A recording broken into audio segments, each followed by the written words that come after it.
Hello everybody, welcome back to Gaming History. Today we're going to be talking about canceled gaming consoles. So, let's begin with some canceled gaming consoles. The first one we're going to talk about today is the Atari Game Brain. The Atari Game Brain was planned to be released in June of 1978 with 10 available cartridges for it.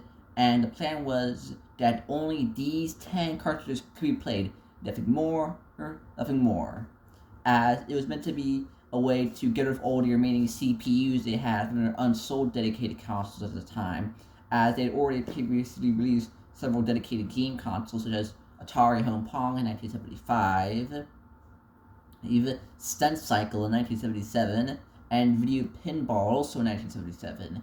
And this was meant to be a way to get rid of their remaining CPUs from those unsold systems, with the games meant for the system being already popular and well-known titles, such including Pong, Stunt Cycle, and Video Pinball, along with a couple other variations of Pong.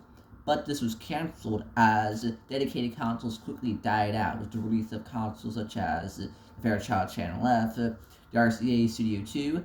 I don't know what happened to the RCA Studio 2, Studio 1. Don't ask me what happened to it.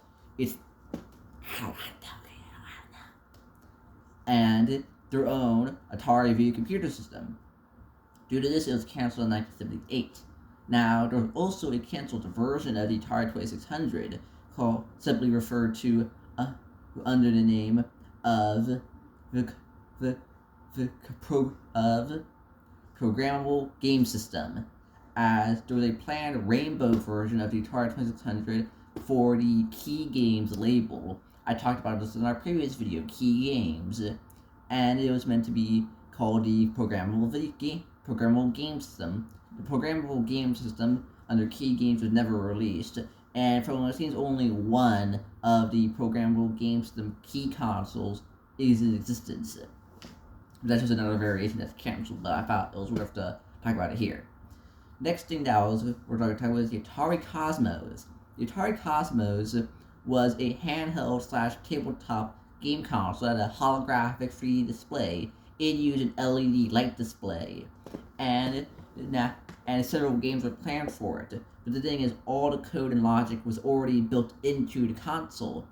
The cartridges only brought in the display images, so technically it was a dedicated console, but that was never mentioned in any of the advertisements. As even though it was canceled, several advertisements were made and bought in several magazines. And one of the people who was involved in its creation was the man known as Alan Alcorn. Now, Alan Alcorn helped create Atari's first big hit success, Pong, and it was in production from 1978 to 1981, and was shown off at the 1981 New York Toy Fair, where it secured 8,000 pre-orders.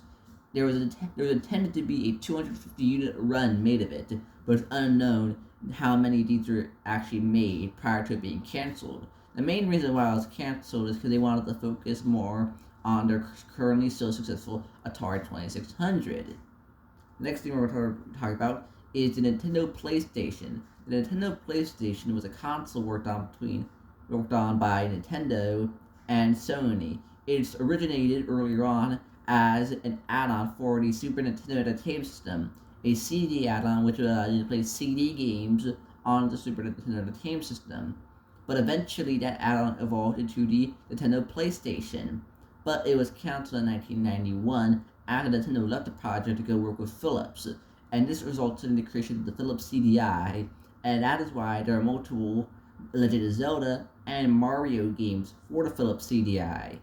The console was a massive failure, and the only good thing we got out of it was the various memes resulted from both the Mario games and the Legend of Zelda games released for it as well. The last thing we're going to talk about today is the Sega Neptune. The Sega Neptune was intended to be a version of the Sega Genesis with a built-in Sega 32X. It was planned for a fall of 1995 release, but was quickly canceled following the release of the Sega Saturn, as they felt that the Sega Neptune would interfere with the success and sales of Sega Saturn, and so it was canceled from release in October of 1995. But the Sega Neptune and the Sega Neptune wasn't really anything special, really. It was just Sega Genesis built in 32X. That was all it was. And the Sega 32X wasn't really that big of a success anyways. Now, the Nintendo PlayStation, backtracking a little bit, would have been able to play cartridges and CDs, which would have been pretty cool. Both play cartridge games and CD games on it, but it got canceled. But, ladies and gentlemen, that's all I gotta say for today's episode. Some things aren't meant to be made, you know. They sometimes just can't make them. I can see the Game Brain. Maybe Cosmos. I don't know.